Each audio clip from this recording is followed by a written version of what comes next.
¿Cómo se llama mi novia? Después de 8 meses juntos, todavía no tenía la menor idea. Cuando la conocí estaba tan ebrio que ni siquiera me fijé, y simplemente la guardé en mi cel como chica del vestido rojo. Para cuando quise preguntar, ya era demasiado tarde. Pensé que eventualmente escucharía su nombre de manera natural, pero jamás ocurrió. Intenté la táctica de Starbucks y cuando le preguntaron cómo se llamaba, dijo Jessica. Creí que por fin tenía la respuesta. Hasta que al día siguiente dijo Amanda, y la vez siguiente, Sophie. Cuando le pregunté por qué cambiaba tanto, respondió que no le gustaba que desconocidos gritaran su nombre, así que siempre usaba uno inventado. Revisé su correspondencia en su departamento, pero todo venía dirigido a residente actual o cliente preferente. Incluso el recibo de la luz se pagaba solo desde una cuenta que, según ella, su papá le había abierto años atrás. Los paquetes llegaban solo con el número del departamento, y cuando compraba en línea decía que abreviaba su nombre porque era demasiado largo para los formularios. Sus amigas tampoco eran de ayuda. Se dirigían a ella como amor, cariño o simplemente güey, como si todas estuvieran coludidas. Un día me armé de valor y le pregunté a una de ellas cómo se llamaba de verdad, pero solo se rió, dijo que gracioso y cambió el tema. Llegué a pensar que tampoco lo sabía. El estómago se me apretó. Intenté ver su identificación en un bar, pero me aseguró que no tenía porque creció en Nueva York y allá nadie maneja. Le mostró algo al cadenero desde su celular y él la dejó pasar, pero cuando le pedí verlo, dijo que ya no tenía batería. Fuimos a 5 bares ese mes y jamás sacó una credencial física. Le propuse hacer un viajecito a la playa a ver si así necesitaba pasaporte. Se emocionó muchísimo, pero luego dijo que estaba vencido y renovarlo tardaba meses.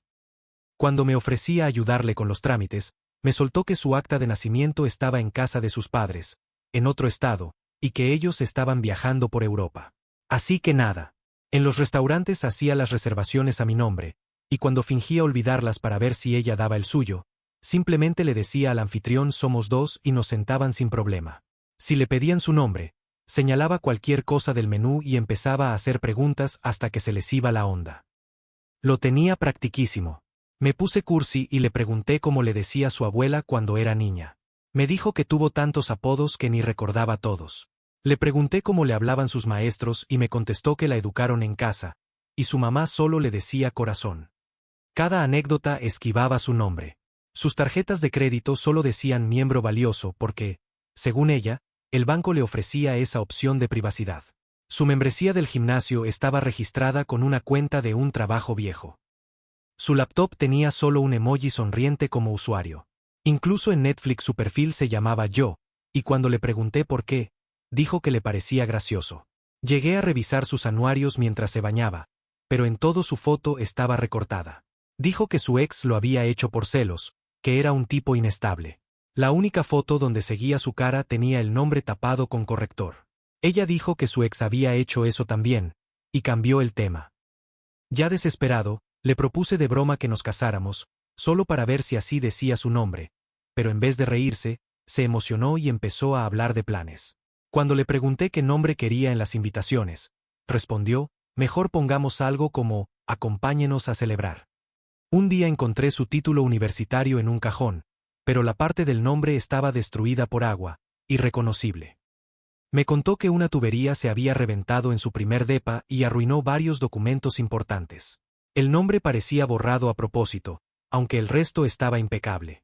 Intenté ser ingenioso y le propuse practicar firmas para la boda, pero solo hizo garabatos llenos de curvas, que podían ser cualquier cosa. Le pedí que lo escribiera con letra de molde y dijo que prefería la cursiva. Cuando le pedí deletrearlo, sonó una llamada y jamás retomó el tema. Llegué a pensar si estaba bajo protección de testigos o huyendo de alguien, pero la realidad es que publicaba en redes todo el tiempo. Tenía cientos de amigos y una vida totalmente normal. Simplemente nunca decía su nombre real. Después de casi un año, nos invitaron a la boda de un amigo y había que llenar la tarjeta de confirmación. Me la pasó y me quedé viendo la línea donde debía ir su nombre. ¿Por qué no la llenas tú?, me dijo. Mentí, estoy ocupado. Sentí el corazón martillando. Era mi oportunidad, pero ella me miró fijo y dijo, no quiero que la llenes tú. Me quedé paralizado. Ella sabía que no tenía idea de su nombre y yo no veía escapatoria. La pluma me pesaba como si fuera de plomo mientras veía esa línea vacía. Mi novia estaba al otro lado de la mesa, con una sonrisa extraña que me erizó la piel. No apartaba la mirada. Me di cuenta de que había estado esperando este momento. Empecé a temblar y apreté la pluma para no soltarla. El departamento estaba demasiado silencioso. Solo se escuchaba el tic-tac del reloj y mi respiración rápida. Sentía el sudor recorriéndome la frente. Ella se recargó en la silla, cruzó los brazos, sin quitarme los ojos de encima. Al final, escribí cualquier nombre que se me vino a la mente y pasé la tarjeta hacia ella. Cuando la vio, se borró la sonrisa. Dejó la tarjeta ahí. No dijo nada. El silencio se alargó tanto que empecé a contar mis latidos para distraerme. Se levantó, fue hacia la ventana y me dio la espalda. Noté sus hombros tensarse. Apretaba el marco con tanta fuerza que los nudillos se le pusieron blancos. Después de una eternidad, pasó junto a mí, fue a la recámara y cerró la puerta. Esa noche, medio dormido, agarré mi celular y le conté todo a Ronan por mensaje. Le escribí un testamento explicándole cómo había salido casi un año con alguien sin saber su nombre. Al principio me mandó puros emojis riéndose, creyendo que era otra de mis tonterías, pero cuando entendió que iba en serio, empezó a llamarme. Me pasé la siguiente hora explicándole todo mientras él me interrumpía con preguntas que ni yo podía contestar. A la mañana siguiente preparé desayuno. Ella estaba sentada revisando su celular como si nada.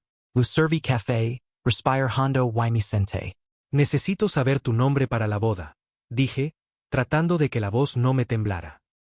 Ella dejó la taza sobre la mesa con un cuidado exagerado, como si fuese frágil, y me miró directamente. Así no, murmuró. No, no solo porque lo necesites para llenar un formulario. Esa tarde fuimos a nuestra cafetería de siempre y pensé que quizá podía hacer que soltara su nombre sin querer. Al llegar, me quedé un poco atrás fingiendo revisar el celular mientras pedía, pero en lugar de dar un nombre, caminó directo a la barra y dijo que recogía una orden hecha en la app. Tomó las 2 bebidas que ya estaban listas y me pasó la mía con esa sonrisita de victoria, como si hubiera anticipado mi intento. Me dieron ganas de preguntarle cómo hizo el pedido sin que yo lo notara, pero preferí dejarlo pasar por ahora. 2 días después, mi celular vibró, era Eve, pidiéndome los nombres completos de los dos para organizar las mesas. Dijo que los necesitaba para el fin de semana, con sus clásicos 3 signos de exclamación. En ese momento sí sentí que el tiempo se me venía encima y que ya no tenía dónde esconderme. Le contesté que pronto le mandaba la info, pero me quedé viendo la pantalla sin saber qué hacer. Esa noche decidimos probar un bar nuevo cerca de su departamento. Al llegar, el cadenero pidió identificaciones. Yo saqué mi licencia, como siempre, y ella solo le mostró algo en su teléfono. Él asintió y nos dejó pasar. Quise ver qué era, pero ya lo había guardado y entró sin esperar. Todo fue tan rápido que terminé más confundido sobre cómo se las arreglaba para todo esto. Al día siguiente, mientras se bañaba, busqué por todo su departamento alguna pista. Revisé cajones, la correspondencia en la barra, incluso el botiquín, por si algún frasco de medicina tenía su nombre. Todo estaba dirigido a residente o cliente. En hay una sola pista. Su laptop estaba abierta en el sillón, con el mismo emoji sonriente en la pantalla de inicio. Incluso su perfil de Netflix seguía siendo yo. Escuché que cerró la regadera y me senté fingiendo revisar el celular. Más tarde esa semana, mientras cocinábamos juntos, mencioné otra vez lo de las vacaciones tropicales. Le dije que sería increíble escaparnos a algún lugar cálido en invierno, tipo el Caribe o Hawái. Ella se emocionó, habló de playas, snorkel y comida, pero de pronto se puso seria y dijo que su pasaporte seguía trabado en el trámite, que su acta de nacimiento seguía con sus padres en otro estado y que ellos no estaban, así que no podía conseguirla. Sonaba idéntico a la vez anterior, pero solo asentí y cambié de tema.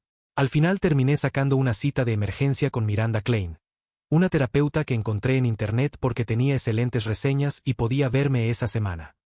Me senté en su consultorio y solté todo, aunque sonara ridículo. Miranda tomaba notas en una libreta amarilla, levantando las cejas o inclinando la cabeza de vez en cuando, pero sin interrumpirme ni hacerme sentir paranoico. Cuando terminé, dejó la pluma y me preguntó por qué creía que pasaba esto. Le dije que no tenía idea. Tal vez mi novia solo era muy reservada con su vida personal. Miranda asintió, escribió algo más y luego me preguntó si ya le había preguntado directamente. Me reí, porque claro que lo había pensado, pero ¿cómo le preguntas su nombre a alguien después de casi un año sin quedar como un imbécil? Ella sugirió que tal vez podía ser honesto sin que sonara a reclamo. Esa noche, después de cenar comida para llevar en su sillón, intenté seguir el consejo de Miranda. Dejé los palillos en la mesa y le confesé que no saber su nombre me hacía sentir fuera de su vida. Ella dejó de comer, me observó un momento largo y luego me tomó la mano. Hay cosas de mi pasado que hacen que esto sea complicado, susurró. Le apreté la mano y le propuse, si vamos a ir a la boda juntos, necesito que me lo digas, aunque sea solo entre nosotros. Ella soltó mi mano y apartó la mirada, y supe que estaba peleándose internamente. Después de un silencio eterno, dijo que podía darme un apodo para la boda, algo que sonara como diminutivo de un nombre real, pero que no pensaba decirme qué significaba. Sentí un hueco en el estómago. Era otra vuelta al mismo círculo. Cuando yo solo quería algo claro, sugirió M, que podía venir de Emma, Emily o 1000 opciones más. Asentí, pero por dentro estaba cada vez más frustrado. Al día siguiente, mientras ella estaba en el trabajo, revisé todas sus redes sociales. Su Instagram era Citygirl 2019, sin rastro de nombre. Su Facebook era el más privado que había visto jamás. Twitter igual, usuario, nada más. Incluso en LinkedIn, donde casi siempre aparece el nombre completo, solo estaban sus iniciales y el puesto. Era un anonimato digital perfecto, como si lo hubiera trabajado durante años. Ese fin de semana, Jules y Kerry vinieron a cenar a su departamento. Durante la comida, intenté sacar historias de la universidad para ver si mencionaban algún apodo antiguo. Jules empezó a contar una anécdota de segundo año, pero cuando pregunté cómo la llamaban en esa época, cambió de tema al instante, hablando de su viaje de Spring Break en Cancún. Kerry entró de lleno con detalles del hotel y las playas, y me quedó claro que lo tenían ensayado para evitar el tema. El domingo por la tarde, mientras estaba allí, sus padres llamaron y ella puso la llamada en altavoz para que yo pudiera saludarlos. Fueron encantadores y habladores, preguntando por nuestros planes, contando historias del vecinito y su perrito nuevo. En 20 minutos de conversación, nadie dijo un solo nombre. Solo Carino, mi vida, Corazón. La coincidencia era tan improbable que empecé a sospechar que también sabían que yo no conocía el nombre de su hija. El lunes temprano fui al baño y noté un frasco de medicina sobre el lavabo. Al levantarlo, vi que la etiqueta estaba tan raspada que solo se distinguía el logo de la farmacia y las instrucciones. Nada del nombre. Eso ya no era casualidad. ¿Quién borra su nombre de un frasco de pastillas? Ella claramente se esforzaba en eliminar cualquier rastro de su identidad en su propio departamento. En eso vibró mi celular. Era Eve, preguntando otra vez por los nombres para acomodar las mesas. Dijo que los necesitaba sí o sí para el viernes, con varios emojis estresados. Le respondí que aún no sabía si podía llevar acompañante, aunque ya habíamos confirmado semanas atrás. Me sentí terrible mintiéndole a mi amiga por algo tan simple, pero ya no sabía qué más hacer. Esa noche lo intenté de nuevo mientras nos preparábamos para dormir. Le prometí que no iba a escribirlo ni a contárselo a nadie, solo necesitaba saberlo yo. Ella se sentó al borde de la cama, con los ojos vidriosos, como si estuviera a punto de llorar. Hay una historia dolorosa detrás, dijo. Me senté a su lado y esperé, pero no quiso decir nada más. Ahí entendí que esto era más serio que solo ser reservada o extraña con su nombre. El jueves en la noche se quedó dormida en el sillón después de ver películas, y su celular estaba sobre la mesa de centro. Yo ya me sabía su código porque la había visto ponerlo 1000 veces. Lo tomé y, justo cuando estaba por desbloquearlo para buscar alguna identificación digital, despertó y me vio con el teléfono en la mano. La expresión en su rostro no era de enojo. Era como si la hubiera apuñalado por la espalda, como si hubiera roto algo frágil que llevábamos construyendo desde hacía meses. Estabas intentando revisar mi celular, murmuró con una voz tan bajita que dolía más que cualquier grito. Ni siquiera pude negarlo. Ambos sabíamos perfectamente lo que había estado a punto de hacer. Tomó su teléfono, se metió directo al cuarto y cerró la puerta. Me quedé en el sillón con una culpa enorme, sintiéndome la peor persona del mundo. Saqué mi cel y le escribí a Ronan para ver si podía quedarme unos días en su departamento. Respondió casi al instante que su sillón era mío y que sí me encontraba bien. Fui al closet, metí un par de mudas en mi maleta del gym tratando de no hacer ruido. Ella no salió del cuarto, aunque escuchaba sus pasos. Le dejé una nota en la barra diciendo que necesitábamos espacio y que estaría en casa de Ronan si me buscaba. En el camino, unos 20 minutos, No dejé de revivir el momento en que me cachó con su teléfono. Ronan abrió antes de que tocara la puerta. Me jaló hacia adentro y no dijo nada. Preparó té mientras yo me sentaba en la cocina, y entonces le conté todo, incluso lo del nombre, que no sabía desde casi un año atrás. Sus ojos se iban agrandando con cada cosa que decía, y cuando terminé, solo se quedó en silencio intentando procesarlo. No me juzgó ni se burló. Me dejó vaciar todo el enredo de confusión y culpa que traía encima. Pasé 3 días en su sillón. Iba al trabajo y regresaba directo a su depa. No tenía ni fuerza para volver al mío. Ella no me buscó, y yo tampoco a ella, aunque revisaba el celular cada rato esperando algún mensaje. El tercer día tenía cita con Miranda, la terapeuta que había empezado a ver por la ansiedad. Su consultorio estaba en el centro, en un edificio viejo con pisos que crujían. Me llamó a pasar cuando llegó mi turno. Le conté lo del celular y lo mal que me sentía por haber cruzado esa línea. Me pidió que pensara en la diferencia entre querer controlarlo todo y respetar los límites de alguien más, y eso me pegó directo. Me cayó el 20 de que estaba tan obsesionado con saber su nombre que jamás me pregunté por qué ella necesitaba ocultarlo. Miranda me ayudó a ver que mi ansiedad estaba empujándome justo a hacer lo que más podía alejarla. Salí de la sesión, me quedé un buen rato en el coche y al final decidí volver a casa para disculparme sin exigir nada a cambio. Cuando entré, ella estaba en el sillón con su laptop. Levanto la mirada el verme. Me senté frente a ella y le dije lo mucho que lamentaba haber invadido su privacidad, que entendía si estaba molesta. Cerró la computadora, le temblaban las manos, y eso me partió el alma. Hace 2 años cambié mi nombre legalmente, dijo en voz baja, y entendí lo difícil que era para ella decirlo. Me contó que había pasado por algo traumático con su familia y que cambiarse el nombre fue una manera de empezar de cero. Quise preguntarle más, pero solo haber dicho eso ya la tenía al límite. Me mostró una noticia vieja en su celular sobre un caso legal. Los nombres estaban tachados, pero hablaba de acoso y amenazas contra su familia. Sentí un nudo duro en el estómago. Me explicó que por eso necesitó desaparecer de su vida anterior y crear otra identidad para sentirse a salvo. De pronto entendí que no era por mí, ni por la relación, ni por juegos, era por supervivencia. Y me sentí peor que nunca por haberle añadido peso a algo que llevaba cargando sola. Le propuse que, si quería, solo me susurrara su nombre una única vez, prometiendo no repetirlo, no escribirlo y no decirlo jamás. Me miró largamente. Parecía que sí quería confiar en mí, pero había algo que la frenaba. Quizá podría decirme solo la inicial y la historia cultural detrás de su nombre, sugirió con cautela. Me emocioné pensando que era un pequeño avance, pero cuando empecé a adivinar, se puso nerviosa, incluso retrocedió, y dijo que no podía lidiar con eso en ese momento. Ahí entendí, con toda la pena, que lo había convertido en una especie de juego y me sentí fatal. Más tarde, le dije que solo iría a la boda de Eve si ella estaba cómoda con eso, y que para lo oficial pondría lo que fuera. Si no, inventaría una excusa para faltar, aunque Eve fuera del trabajo. Me sorprendió cómo priorizaba su seguridad sobre mi compromiso social, pero tenía sentido. Al día siguiente llamé directo a Tony, quien llevaba las confirmaciones. Le expliqué que por razones de privacidad necesitábamos tarjetas de lugar genéricas y me ofrecía ayudarle con lo que necesitara a cambio.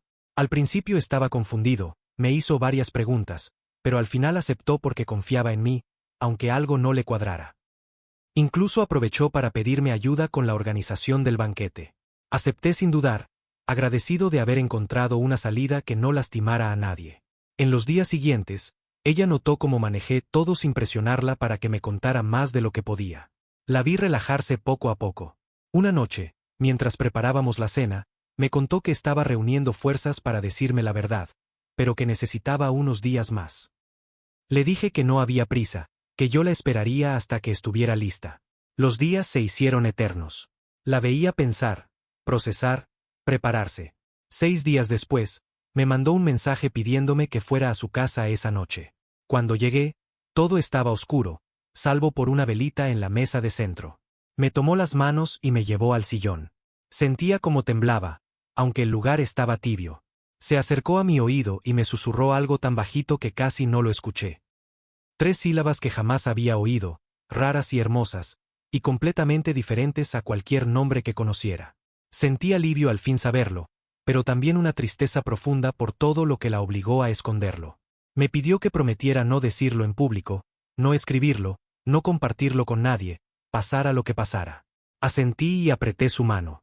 Nos quedamos abrazados mucho rato, en silencio. Luego empezó a contarme cosas de su papá. Como lo arrestaron cuando ella tenía 17, como el juicio duró meses con reporteros en la puerta, como seguían a su mamá al trabajo y la esperaban fuera de la escuela.